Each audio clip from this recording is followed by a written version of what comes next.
Bienvenue dans le podcast Sous la surface, un podcast produit par Cap sur la confiance qui va vous emmener dans les coulisses des succès de nos invités et dans les obstacles qu'ils ont dû surmonter pour y arriver. Et aujourd'hui, je suis ravie d'accueillir Élodie. Bonjour Élodie. Bonjour. Vous êtes d'accord de nous expliquer un petit peu le chemin que vous avez fait pour arriver au poste que vous occupez aujourd'hui. Vous êtes avocate pour une assurance de protection juridique à Berne, qui plus est en allemand, qui n'était pas votre langue maternelle. Donc, des challenges, vous en avez relevé. Et ce qui va nous intéresser, c'est votre chemin et puis comment vous avez fait pour garder confiance en vous, comment les difficultés se sont présentées. J'aime bien dire que un parcours professionnel, c'est rarement une belle ligne droite. Et puis, vous allez, je pense, nous donner plein de sources d'inspiration pour savoir comment prendre les contours. Si vous êtes d'accord, on commence par une question que j'ai préparée pour vous. Je vous ai préparé des cartes de jeu. Ce sont des cartes qui sont inspirées du jeu Cap sur la confiance que vous connaissez. Exact. Et on va commencer par celle-ci, si vous êtes d'accord. Est-ce que tu as toujours eu envie de faire des études? Donc oui, ça c'est vraiment une question évidente à répondre pour moi, bien que ça ne venait pas de moi, ça vient de mon père qui m'a toujours encouragée à faire des études, respectivement à garder toutes les portes ouvertes pour pouvoir choisir le métier que j'aimerais faire plus tard. Et donc, je crois que suite à ça, en fait, à cet échange que j'ai eu avec lui, qui était assez tôt, je pense que c'était à l'époque de la dernière année d'école primaire, avant d'aller au CO, j'ai ancré dans ma tête que j'allais faire des études, les plus hautes études, enfin que j'allais clairement aller au collège. Ça, c'était le but le plus proche que j'avais pour les études.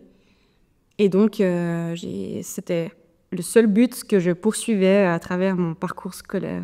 C'est ce que je visais. Ce qui m'a menée au droit, c'était par éliminatoire, donc j'allais pas faire la médecine parce que j'allais pas réussir ou j'ai pas réussi le numerus clausus, et donc les seules autres voies qui étaient ouvertes à l'Uni, je les ai listées, et la seule qui me convenait ou pour laquelle j'étais prête d'essayer quelque chose, c'était le droit.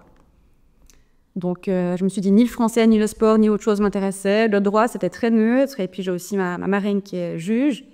Et donc, ça m'a paru quelque chose d'abordable. Je n'avais aucun a priori sur ce métier. Et puis, c'était des hautes études. Moi, j'allais de toute façon continuer les études à l'Uni. Il fallait que je trouve quelque chose. Donc, j'ai trouvé le droit. Et puis, je me suis engagée là-dedans. C'est hyper intéressant parce que souvent, les gens, ils font l'inverse. En fait, ils choisissent une profession, puis après, ils regardent quel est le chemin. Oui, qu'il faut faire pour y arriver. Vous, en fait, vous avez un petit peu tracé le chemin étape par étape. Oui, ouais. J'ai même aussi essayé, c'était un test, le droit. C'était pendant la première année, quand j'ai la première fois étudié pour les examens, où j'ai vraiment commencé à apprendre des choses. Et puis j'ai trouvé très intéressant de me rendre compte de ce que représente le droit. Et pour moi, le droit, c'était finalement une manière de fonctionner pour la société, comment la société fonctionne, comment les individus entre eux interagissent. Et je trouve très intéressant le lien entre la culture et le droit, parce que pour moi, il y a un réel lien entre ces deux aspects. Et puis, c'était vraiment ça, j'avais l'impression en fait d'étudier la société à travers l'étude des lois. Je me suis dit, s'il y a telle loi qui dit qu'une telle chose doit être faite d'une certaine manière, c'est que les personnes qui sont dans cette relation, elles ont chacune des besoins, puis comment on fait que les besoins sont respectés d'un côté et de l'autre. Et j'ai vraiment l'impression que c'était une étude de la société, des différents acteurs de la société. Il y a des acteurs privés, donc les personnes, nous, et puis les autorités, qui ont aussi un autre devoir dans la société, en tout cas si on prend le système en Suisse. Et puis c'était hyper intéressant de découvrir en fait cet aspect de la vie. En fait, pendant l'Uni, quand on commence la première année, moi j'allais au cours, et puis alors chacun apprend à sa manière, mais moi j'apprends pas en écoutant. Donc moi, pour que j'apprenne, pour que ça rentre dans mon cerveau, il faut que j'écrive, que je fasse un réel exercice d'apprentissage. Et je l'ai jamais fait jusqu'à ce que je dois vraiment m'asseoir à une table et étudier pour les examens. Puis ça, c'était assez tard. Pendant ma première année, c'était environ, je pense, au mois de, mars, alors qu'on commence en septembre, l'Uni. Et puis là, on avait des cours, et puis alors j'avais beau lire les scripts qu'on nous donne. Pour moi, lire, c'est pas apprendre, parce que je n'apprends pas en lisant. Et donc, quand j'ai commencé à faire mes résumés pour apprendre la matière, c'était assez tard, du coup, c'était vrai que c'était vers mars, je pense, de l'année qui suivait. Enfin, on commence en septembre, en mars, j'ai commencé à apprendre, et puis là, j'ai un peu découvert ces vérités, puis je me suis dit, mais c'est trop bien, j'adore. Je sortais de l'uni, puis j'étais trop contente de ce que j'avais appris, j'avais l'impression de découvrir un monde, en fait, et puis j'adorais. Est-ce que jusque-là, vous avez eu plus ou moins beaucoup de facilité qui a fait que vous n'avez pas eu trop besoin de beaucoup travailler, puis que du coup, à l'Uni, ça a changé, notamment dû à la masse de... Oui, on peut dire ça comme ça, ouais. Même si moi, j'ai quand même toujours dû travailler, déjà même au CO. Okay. Mais je pense que ça s'est quadruplé en étant à l'Uni. Moi, j'ai jamais eu vraiment des facilités, donc j'ai toujours déjà dû apprendre. Peut-être que j'apprenais mal, en fait, j'en sais rien, mais en tout cas, j'ai toujours dû apprendre. Déjà même au collège, simplement pas de la même manière qu'à l'uni. D'accord. Et puis alors, est-ce qu'il y a eu un moment où vous vous êtes dit, bon, cette fois c'est clair dans ma tête, je vais devenir avocate? Je me suis jamais dit je veux ou j'ai envie d'être avocate, c'était plutôt un but qui m'a été inculqué de nouveau par une personne de la famille, c'est pas par mon père, mais par ma marraine qui est avocate et juge, et qui m'a, en fait, j'ai un peu suivi son parcours, donc il m'a toujours dit, fais le brevet d'avocat. Quoi que tu fasses plus tard, que tu exerces le métier d'avocat ou pas, fais le brevet. Ça va t'apporter d'énormes connaissances. Et c'est vraiment un bagage en plus. En termes de procédure, bien sûr, mais de manière générale, pour un juriste, c'est vrai que...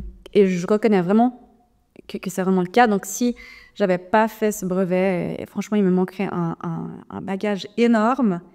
Et donc, en fait, c'était ça. Mon but, c'était même d'exercer le métier d'avocat, mais c'était d'obtenir le brevet d'avocat. Et donc, à travers l'obtention du brevet, d'acquérir encore plus de connaissances en tant que juriste.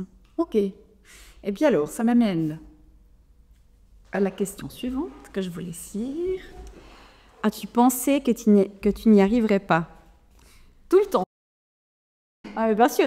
Alors, c'était en fait ma pensée constante, que je n'allais pas réussir. Donc, c'était vraiment très difficile parce que secrètement, en fait, je n'osais même pas y penser. J'avais très envie de réussir pour me prouver qu'en fait, j'étais capable de réussir, mais j'étais persuadée que je n'étais pas capable. C'est très contradictoire, mais comment vous dire? J'avais un conflit très gros parce que jusqu'ici, j'ai toujours pensé que j'étais une hors-la-loi, que j'aurais ni dû faire le collège, encore moins l'uni. Et puis alors le brevet d'avocat, c'était vraiment la cerise sur le gâteau. C'était tout ce qui était impossible. Et puis je m'étais quand même engagée là-dedans. Finalement, c'est dans ma tête que c'était impossible. Et puis donc oui, j'ai pensé tous les jours que j'y arriverais pas. Et puis malgré ça, j'ai quand même essayé malgré tous ces parasites, j'ai essayé d'apprendre et puis d'y arriver, quoi. Alors, ce qui me fait enchaîner directement avec la carte suivante. Qu'est-ce qui t'a permis de retrouver confiance dans les moments difficiles? C'est parce que ces pensées, c'est ce qu'on appelle un peu des pensées automatiques. Oui, ouais. À un moment donné, il y a tout un circuit de neurones qui s'est formaté sur l'idée « je ne vais pas y arriver ». Alors, la première question qui m'intéresse liée à ça, c'est est-ce qui vous a permis de retrouver confiance dans ces moments-là? Et puis, la question suivante, je vous l'ai dit déjà, c'est comment est-ce que ça vous est venu, cet automatisme de penser de manière un peu systématique et automatique que vous n'y arriverez pas? Parce que je peux m'imaginer que quand vous êtes arrivé à l'université, c'était déjà bien câblé et que ça a dû se câbler avant. Oui, complètement. Donc, j'allais vous dire, en fait... Alors moi, franchement, depuis l'école primaire, j'ai dans ma tête que je suis pas capable, que j'ai pas un cerveau qui fonctionne comme les autres, que je comprends pas, que je peux pas faire un travail intellectuel. Et du coup, que la voie des études, c'est pas du tout une voie pour moi. Mais comme elle m'a été un petit peu inculquée, où on m'a encouragée avec beaucoup de bienveillance, mais on m'a vraiment encouragée à faire des études. À l'époque, ok, j'allais faire des études, même si j'avais en même temps dans ma tête la persuasion que j'étais pas du tout faite pour faire des études. Donc en fait, depuis toujours, j'ai envie de vous dire, depuis que je me souviens, j'avais l'impression de pas être à ma place en faisant des études. Oui, il y a eu j'allais dire un événement, mais je suis pas... C'est un événement déclencheur, oui, avec une de mes profs, je pense, à l'école, à l'époque, en 6e année, où on avait le TAC. Et puis, moi, j'avais fait un TAC pratique. Et c'était vraiment, pour moi, c'était la fin du monde. Et je devais aller en général à la base à l'époque. Et puis, elle m'a dit, ou bien elle a dit, en tout cas, c'est mes souvenirs, peut-être qu'ils sont faux. Mais j'ai dans mes souvenirs qu'elle a dit à mes parents, j'ai dû me battre pour Elodie pour qu'elle aille pas en pratique.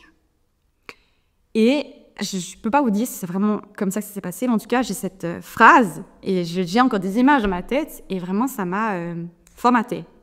En fait, depuis, j'ai eu tellement honte qu'elle ait dit ça que j'ai compris en fait à travers cette phrase que j'étais incapable, que j'étais vraiment nulle, que j'avais pas les mêmes capacités que les autres personnes et que clairement, j'étais pas faite pour réussir professionnellement ou même scolairement.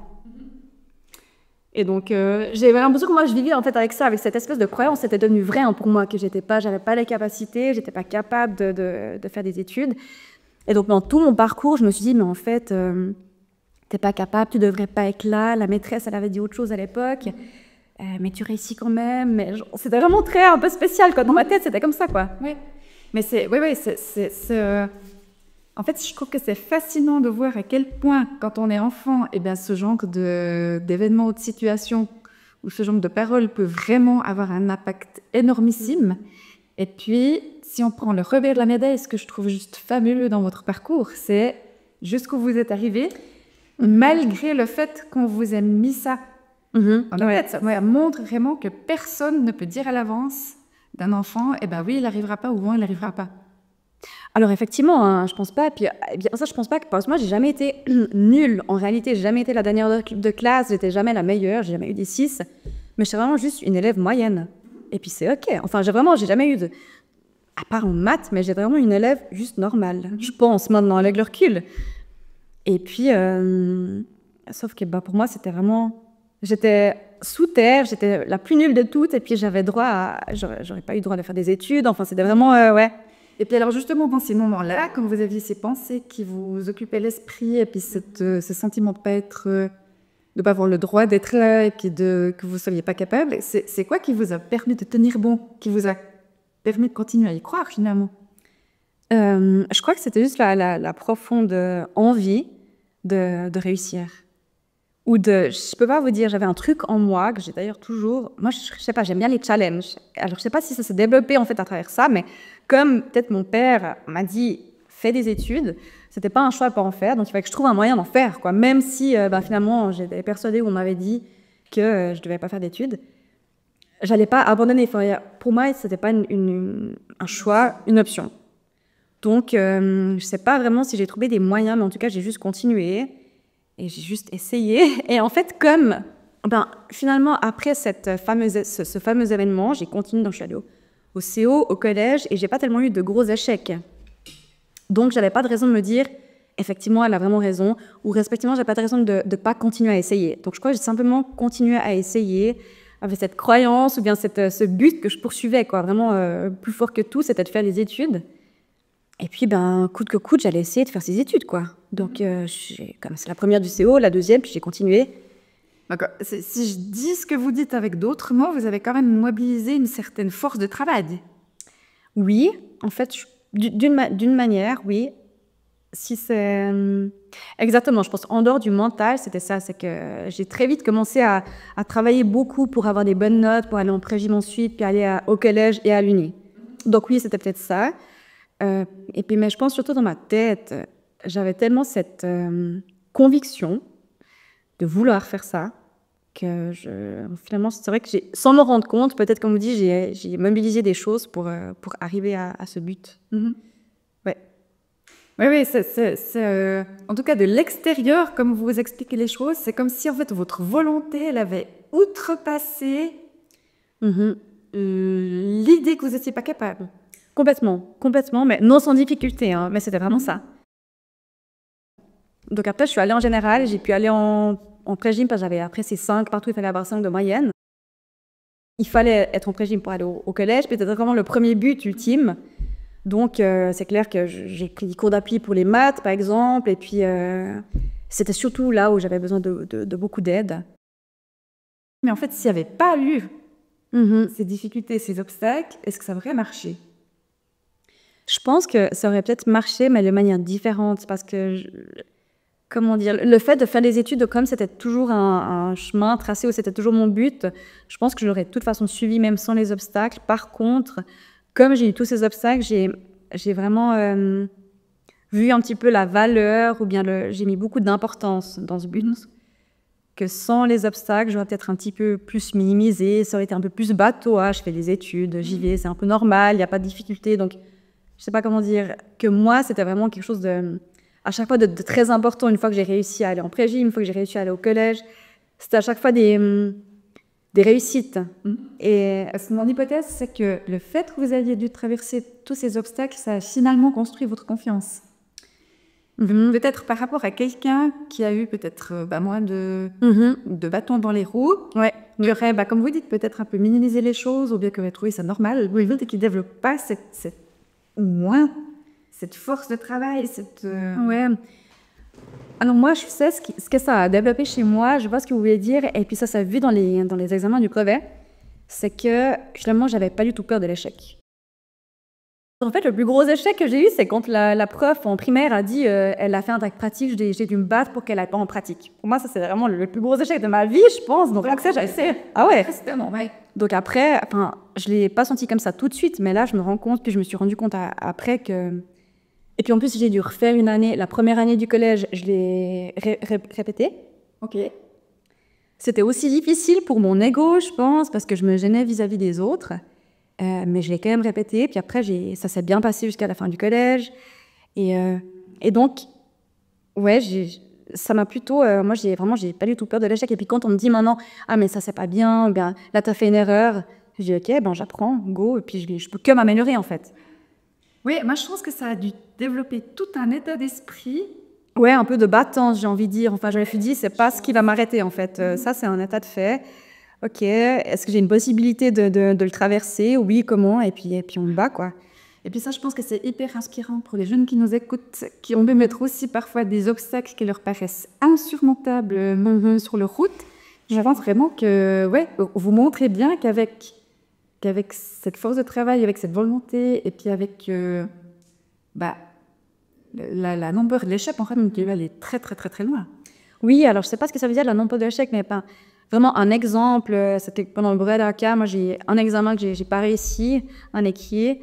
Le lendemain, j'étais pas du tout assommée, en fait. D'ailleurs, j'étais pas très près, donc je savais que j'allais probablement pas le réussir, c'était peut-être aussi la différence, mais dès le lendemain, je recommençais déjà la première révision, à m'organiser différemment, j'étais pas du tout assommée, ça m'a jamais fait peur. Et c'est vrai que d'autres personnes, pendant plusieurs jours, voire semaines, ont été bloquées, n'ont pas pu reprendre les révisions parce qu'il y avait un échec et puis c'était très dur à porter. Et puis c'est que pour moi, l'échec, au contraire, c'est quelque chose ça paraît bête, mais ça me booste. Et je me dis, ok, j'ai pas réussi ici, mais j'ai envie de réussir, donc je mets quoi en place? J'ai besoin de quoi pour réussir? Puis après, moi, je focus mon énergie là-dessus. J'ai besoin de ça, telle personne, telle chose. Et puis j'y vais, quoi. Je me dis aussi, si je réussis jamais, c'est que c'était pas pour moi. Je pourrais pas m'en vouloir. J'ai fait tout ce qui était en mon possible pour réussir. Si ça marche pas, c'est que mon chemin doit être ailleurs ou je dois faire autre chose. Donc peut-être on peut même dire un petit merci à l'enseignant. Oui, finalement c'est fou, mais oui, pourtant ça me fait encore... Enfin, maintenant ça va, mais c'est vrai que c'était très difficile parce que ça m'a poursuivi et je pense encore un petit peu maintenant. Puis je peux pas lui en vouloir. C'est vrai, comme vous dites, en fait, ça m'a construit, quoi, finalement. Bien à travers ça, je me suis construite. Et puis non, elle sait pas du tout et elle saura jamais. Puis vraiment, je lui en veux pas, mais c'est vrai que c'est vraiment un événement qui m'a... Comment dire? Qui m'a marqué au plus haut point, quoi. Vous montrez bien que vous avez fait de cet obstacle-là presque une force, je sais plus grande force. Ouais, c'est génial. Ouais. Merci beaucoup. Ouais.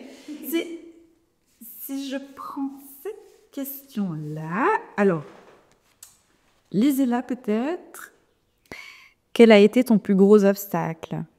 Est-ce que vous diriez que c'était justement ce passage entre le primaire ou le CO, ou bien il y en a un autre qui est finalement après Non, a été plus gros? Il y en a un autre, mais c'est très émotionnel.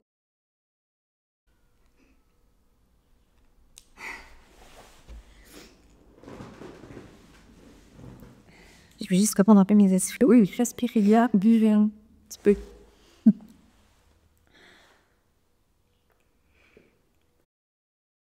Non, le plus gros obstacle, c'était c'était d'accepter, du coup, pendant le brevet, que cette phrase, elle n'était pas... Moi, j'ai interprété cette phrase de ma prof comme je ne suis pas capable, j'ai pas ni les capacités, ni les connaissances de réussir. Et puis, il fallait que je passe outre cette croyance que j'avais ancrée en moi. Et puis, pour réussir en cas de ces examens du brevet, j'étais obligée de changer ça. Parce que sinon, j'étais bloquée. Et le fait de réussir ce brevet, pour moi, ça voulait dire que cette croyance, elle était fausse. Mais comme j'y croyais pas moi-même, c'était impossible d'y accéder. Enfin, je sais pas si ça fait sens, mais il fallait que je change ça dans ma tête pour avoir une chance de réussir. J'ai l'impression que ce brevet, moi, volontairement, c'était plus facile jusqu'à pratiquement la fin de louper un peu de réussir. Parce que si je réussissais, ça voulait justement dire que cette croyance, ou bien elle est fausse. Qu'en fait, oui, je suis capable, j'ai des capacités, je fonctionne comme tout le monde, mon cerveau est normal. Et c'était tellement dur et beau en même temps, mais d'accepter ça. Et il fallait que je fasse un travail là-dessus, quoi. Et ça, c'est vraiment le plus gros obstacle. Parce que pendant toutes ces années, j'ai vécu en disant j'ai pas les mêmes capacités, mais je réussis quand même par hasard, parce que les gens m'aiment bien, puis qu'ils me mettent des bonnes notes. Et là, de me dire, en fait, c'est pas pour ça, c'est parce que vraiment, moi-même, j'ai des capacités. Il fallait que je me dise ça, puis que j'y crois. Et donc ça, c'était vraiment le plus gros obstacle. De passer outre, ou bien de changer cette pensée et cette croyance que j'avais forgée en moi, en fait. Puis qui a grandi et qui s'est développée, qui m'a suivi pendant tout mon développement, jusqu'à ce qu'il faille réussir ces examens du brevet. Et là, qui pouvait être que réussi par mes propres connaissances. C'était pas le hasard, ça pouvait être pas le hasard, ni la gentillesse des profs. C'est que moi qui pouvais faire que je réussissais. Et donc, que mes capacités. Il fallait que je croie en mes capacités pour réussir. Donc, c'était ça. C'était ça. Ah, et nous, on s'est rencontrés à peu près à ce moment-là. Oui, exactement, ouais. C'était vraiment chez vous que j'ai fait ce changement, en fait, de réalité. Ouais. Parce qu'en fait, comme vous expliquiez, c'est comme si réussir, c'était pas conforme à votre identité. Complètement. Quasiment. Ah, complètement. C'était vraiment ça, ouais. Réussir, c'était pas du tout dans mes plans. Ça devait pas être dans mes plans à moi, en tout cas. Et puis alors, finalement, la réalité vous a rattrapé. C'est ça, finalement. Ouais. Et vous a montré qu'en fait, c'est pas le regard d'une personne qui définit en fait le... Non, mais la réussite ou... Non, Enfin, je me suis juste rendu compte que c'était dans ma tête. C'était moi, et puis... Et c'est moi qui me suis mis ces barrières, et c'est moi qui ai interprété ce fameux événement et cette phrase d'une manière très négative à mon égard. Et une fois que j'ai pu changer ça dans ma tête, et en fait me rendre compte que j'ai des capacités juste normales, d'une personne tout à fait normale, c'était bon. Je pouvais de nouveau apprendre, en fait, et puis travailler, et puis réussir. Ou bien passer les examens. Parce que si j'ose donner un exemple, vous disiez, quand on avait travaillé ensemble sur cette croyance, et puis sur changer les formatages dans votre tête, vous disiez, parfois, il y a des moments où je regarde le livre et je ne peux même pas l'ouvrir. Non, je ne peux pas ouvrir le livre. J'avais tellement peur, je sais pas, j'avais peur de ne pas comprendre, et puis non, mais c'était une horreur. D'ailleurs, c'était horrible, c'était quelques semaines avant les examens, je te demande. Tout fraîche, hein. Et en fait, c'était ça, je ne pouvais plus apprendre. Je ne pouvais pas apprendre parce que, je ne sais pas si c'était comme ça à l'époque, mais j'ai l'impression qu'en apprenant, j'allais réussir, mais je ne devais pas réussir. Et donc, j'étais en train de... Je voulais pas, c'est comme si comment dire, j'avais envie de réussir, mais je n'étais pas censée, donc j'étais en train de faire en sorte de ne pas réussir. En n'apprenant pas, je n'allais pas réussir. Et j'étais plus capable d'apprendre parce que j'étais pas prête à réussir. J'étais pas prête à accepter le fait que si je réussissais, effectivement, j'étais normale. Maintenant, on sait en termes de neurosciences que ces idées, ces pensées automatiques et puis ces croyances qui prennent forme petit à petit au fur et à mesure de nos parcours, en fait, elles câblent des réseaux entiers de neurones. Et à un moment donné, alors, je simplifie un petit peu la mécanique, mais à un moment donné, le cerveau, il va calculer que s'il n'est pas capable, eh bien, ça sert à rien de faire un travail ou un effort, puisque le résultat, il est fichu d'avance en gros. Ouais.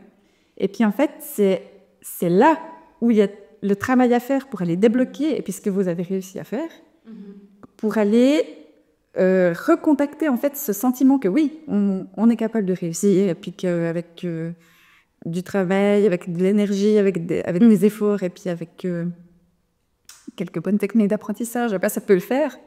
Et je ne sais pas si vous arrivez à identifier maintenant avec le recul, quand vous dites « j'ai réussi à changer ça dans ma tête », c'est quoi qui a réussi à vous faire changer ça dans votre tête? Je pense que c'est plusieurs choses, mais en tout cas, quand on sait ça pendant nos séances, il y avait une feuille, on remplissait une feuille. Oui. Je ne sais pas exactement ce qu'on écrivait, mais j'ai l'impression qu'on écrivait un petit peu les buts, ce que j'avais réussi à faire. Et puis en fait, il me semble que ce qui était écrit sur cette feuille, ça concrétisait ce que j'avais besoin de me remettre en tête. En fait, ça concrétisait ma nouvelle réalité, en fait, qui était toujours là, mais que moi, j'ignorais, que j'avais complètement oublié. Et donc, à un moment donné, moi, j'avais tout le temps cette feuille. Elle était toujours dans mon sac. C'était vraiment, en fait, c'était mes connaissances, elles sont sur cette feuille et ça m'appartient et c'est à moi. Donc, les connaissances, elles sont chez moi. Enfin, je crois que c'était ça. C'était suite au fait qu'on remplissait cette feuille, que je la relisais. Et en remplissant la feuille, je me rendais compte que c'était vrai ce qui était écrit dessus. Parce qu'on faisait des exercices, je donnais des réponses qu'on reportait sur cette feuille. Et donc, je pense qu'en ayant cette feuille et ces réponses, je m'étais rendu compte qu'en fait, mon cerveau fonctionnait normalement et que c'était plutôt moi qui m'étais créé cette fausse réalité. Et une fois, je me souviens, j'avais pris un de mes livres de droit que puis vous m'avez dit, mais lisez-moi un petit bout, j'ai lu, et puis vous m'avez dit, mais je comprends rien du tout. Et je me suis dit, mais en fait, c'est normal, du coup, c'est difficile. Pour une personne normale, c'est du charabia, et c'est normal que ce soit dur de manière générale. Et oui, je me suis aussi rendu compte que du coup, j'étais pas bête de pas comprendre comme ça tout de suite ce qui était compris dans ce texte, quoi. Donc, c'était un peu ces deux choses. Ok. Je me souviens que je vous avais dit relisez une fois parce que j'ai pas compris. Ouais. Puis vous m'avez dit mais c'est pas normal de relire une deuxième fois. J'ai dit ah si. En plus, voilà, c'est exactement ça, ouais. Et ça en fait c'est une idée qui est assez répandue. Vous n'êtes pas la seule qui dit ça, qu'il faudrait savoir du premier coup. Ouais. Et ça, je pense que c'est très culturel. Et puis, j'ose avancer une Edith Pierre sur le système scolaire. Ouais, merci. Ouais. Mais quand même, je pense que très vite, maintenant ça s'est quand même un peu assoupli. Mais en tout cas, à d'autres époques où nous, on a fait nos études, c'était quand même assez répandu qu'il fallait aller vite et qu'il fallait qu'il y ait moins de temps possible alloué à une notion qu'on puisse passer à la suivante. Et puis ça crée justement des idées du genre, il faut que je sache tout de suite, voire même avant que j'ai commencé d'apprendre. Où vous disiez, mais alors c'est normal de lire plusieurs fois. Ouais, en fait, c'est ça. Ouais. Et ça m'a aussi, du coup, c'était vraiment un moment clé, où je me suis aussi rendu compte qu'une personne normale, du coup, comme vous, ne comprenait pas tout de suite ce texte, et puis qu'il fallait effectivement relire, et que c'était normal, voire ok, de relire une deuxième, voire une troisième fois, comme vous dites. Ouais. Alors, ça m'amène à une autre question. De quoi es-tu particulièrement fière? Je pense que je suis juste fière d'avoir réussi ce brevet d'avocat. Vraiment, c'est ma plus grande fierté parce que je me suis tellement battue contre moi-même.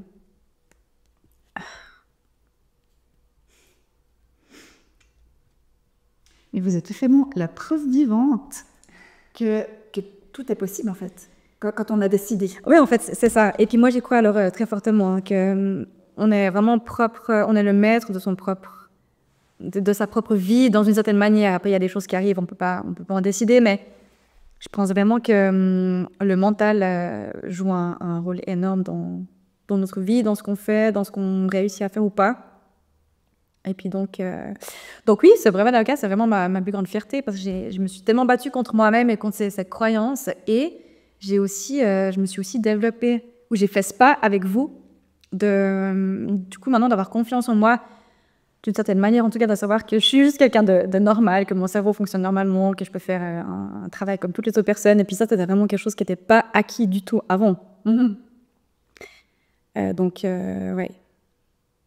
Bah, en tout cas, je pense qu'il y a vraiment de quoi être fier. J'espère que le soir, avant d'aller au lit, vous avez chaque fois la petite pensée qui vous revient. En tout cas, je me sens bien. C'est vrai que je suis beaucoup plus apaisée qu'à l'époque. Ouais. Ouais. Et en plus, alors je le disais en introduction, vous travaillez en allemand. Et l'allemand, c'est une langue que vous avez eu un pied dedans un petit peu toute votre vie, mais pas forcément de manière directe. Vous êtes pas bilingue, en fait. Non, je ne suis pas bilingue. Et alors, j'ai simplement, comme vous dites, toujours eu un pied dedans à travers la famille et du sport que j'ai fait en allemand et en suisse allemand. Et puis ensuite, c'est juste... Voilà, moi j'ai voulu... En fait, j'aime bien les langues. J'apprends très vite une langue. Et puis, dans le domaine du droit, je trouve que l'allemand est quand même très important parce qu'il y a beaucoup de jugements et de doctrines en allemand. Et puis, j'avais un petit peu l'impression de ne pas avoir accès à tout si je n'avais pas cette langue. Et comme je suis bonne en langue et que j'avais déjà un pied dans l'allemand, je me suis dit, ben, pourquoi pas maintenant perfectionner l'allemand dans le domaine juridique. Maintenant que j'ai fait le brevet, ben, j'ai acquis quelque chose, j'ai acquis une nouvelle chose pour un peu, voilà, quelque chose de nouveau dans ce domaine. Et donc, j'ai choisi de prendre ce poste en allemand. Et puis, c'est un nouveau challenge, en fait, et moi, j'adore les challenges parce que je me dis que quand on bosse pour quelque chose, on y arrive, en principe, dans le meilleur des cas, et quand on arrive à ce but, ben, c'est super. C'est une sensation qui est indescriptible, qui est tellement... je sais pas comment dire, qui est tellement agréable et satisfaisante. Donc, c'est un accomplissement, en fait. C'est un accomplissement, ouais. Alors, c'est pas facile, hein. C'est vrai que là, je suis en train de me dire, mais pourquoi j'ai fait ça, en fait? C'est vraiment pas du tout facile de travailler en allemand et j'ai besoin de beaucoup de temps. Puis en plus, ouais. C'est vraiment pas facile, mais il y a des jours où ça va pas, où je me dis, j'aurais jamais dû faire ça. Il y a d'autres jours où ça va, où je vois l'évolution, je vois que je travaille un peu plus vite, que j'écris plus en allemand. Et donc, je me dis, ah ben, ça fait quand même son chemin. C'est lent, mais ça fait son chemin. Et mon prochain but, du coup, c'est d'être bilingue dans le domaine juridique. Donc, je ne sais pas si un jour j'y arriverai, parce que je suis toujours en train de vouloir abandonner, tellement que c'est difficile en ce moment, mais pour l'instant, je n'abandonne pas. Et puis, je vais voir jusqu'où j'arrive avec ce but, quoi. Est-ce que vraiment un jour, d'ici, je ne sais pas, 10 ans, je pourrais travailler autant en français qu'en allemand, professionnellement, dans le droit? On verra. Pour l'instant, en tout cas, je suis cette voie. L'histoire nous a montré que vous êtes capable de grandes choses. Moi, j'ai assez peu de doutes sur la réponse. Je ne veux pas parler trop vite, parce que vraiment, encore une fois, c'est vrai que quand c'est pas facile, c'est vite, c'est aussi décourageant.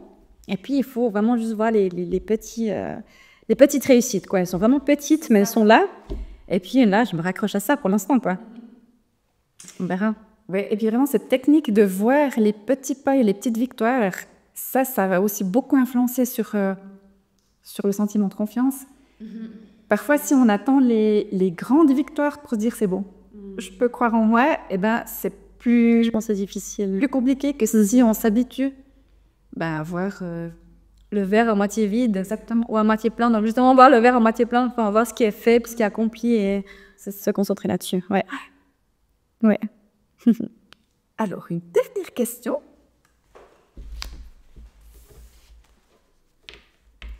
Qui t'a inspiré? Oh là là. Je pense mon père, beaucoup. Parce que mon père, il était très bon. Maintenant, il est à la retraite, mais il était très bon dans ce qu'il faisait. C'était vraiment dans l'entreprise. Et c'était celui qui connaissait le mieux le travail, la technique. Et puis, du coup, j'ai toujours, et d'ailleurs encore maintenant, c'est un but pour moi aussi, que je suis moi, mais ça m'inspire d'être quelqu'un qui, dans mon milieu professionnel, là où j'évolue, d'être bonne. Ça veut dire d'avoir des bonnes connaissances, qu'on ait confiance en moi, que je maîtrise en fait mon sujet. Et mon père, il maîtrisait entièrement son travail, son sujet. Il était très apprécié pour ça aussi. Et puis, il a fait de grandes choses, sûrement aussi pour ça. Et du coup, c'est un truc clairement qui m'inspire. Et je pense que c'est aussi pour ça que je ne fais pas forcément les choses à moitié. Enfin, c'est difficile. Il y a toujours ce 80, 100%, bien c'est quoi, 80-20, peut-être le 20%. On ne devrait pas trop le travailler. Et puis là, j'ai beaucoup de peine à ne pas le travailler. C'est vrai qu'il faut une fois trouver une limite où est-ce qu'on s'arrête. Et puis, je pense que mon père, c'est ce qui m'inspire, en fait, c'est de toujours faire, pas la perfection, mais de faire très bien. Et puis d'aller toujours plus loin. Donc je pense que c'est mon père, clairement, à travers sa propre personne et son parcours. Et, ouais. Alors là, c'est votre papa qui vous a inspiré, vous, et puis aujourd'hui, je pense que c'est vous qui allez inspirer, pas moi. Alors peut-être, en tout cas, j'espère. Si c'est le cas, tant mieux. J'en suis sûre.